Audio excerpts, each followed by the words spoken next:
समृद्धी महामार्गावर पुन्हा खासगी बसचा अपघात. मेहकर येथील टोल नाकाजवळ खासगी ट्रॅव्हल्स अनियंत्रित होऊन पलटी झाल्याची घटना घडली आहे. या अपघातात एका 1.5 वर्षाच्या चिमुकलीचा मृत्यू तर 20 ते 25 प्रवासी जखमी झाले आहेत.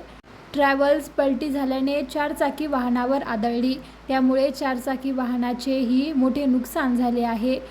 घटनेनंतर तात्काळ परिसरातील नागरिकांनी जखमींना रुग्णालयात हलविले. मात्र मेहकरच्या ग्रामीण रुग्णालयात डॉक्टर उपलब्ध नसल्याने जखमींना खासगी रुग्णालयात हलविण्यात आले.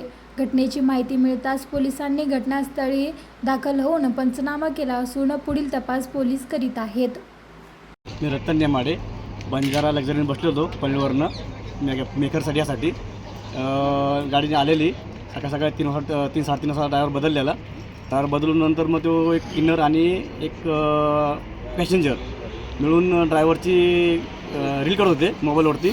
रील करता ती मोबाईल दाखवत ड्रायव्हरच्या हातात दाखवत बघ रील रेसिपी केली कशी झाली बघ, छान आहे का अशी बघ.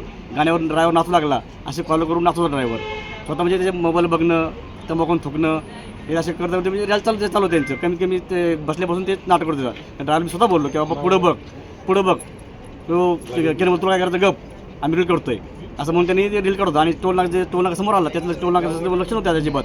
टोल नाका त्याने टोल नाका समोर बघितला, ब्रेक मारला आणि जागेवर गाडी फिरवली. गाडी पलटी झाली. कॅबिनमध्ये किती जण बसले होते? जवळपास 7-8 जण होते कॅबिनमध्ये. हो, कॅबिनमध्ये तुम्ही पण होता? स्वतः मी कॅबिन डावाच्या पाठी होतो बसेल.